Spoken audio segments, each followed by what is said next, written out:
اعوذ باللہ من الشیطان الرجیم بسم اللہ الرحمن الرحیم۔ سورہ آل عمران کا جو نصف ثانی اب شروع ہو رہا ہے تو آپ نے یہ مشابہت بھی نوٹ کر لی ہوگی کہ نصف اول میں سورہ بقرہ میں بھی ایک مرتبہ یا ایھا الذین آمنوا سے خطاب تھا، یا ایھا الذین آمنوا لا تقولوا راعنا وقولوا انظرنا واسمعوا۔ اسی طرح سورہ آل عمران کے نصف اول میں بھی ایک آیت وہ اوپر آ چکی ہے کہ یا ایھا الذین آمنوا ان تطیعوا فریقا من الذین اوتوا الکتاب یردوکم بعد ایمانکم کافرین۔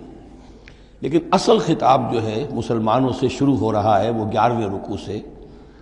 اور یہاں پر اصل میں ایک سہ نکاتی لائحہ عمل دیا جا رہا ہے امت کو۔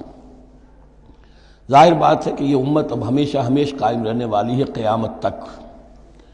اور اس میں زوال بھی آئے گا، اور اللہ تعالیٰ لوگوں باہمت لوگوں کو بھی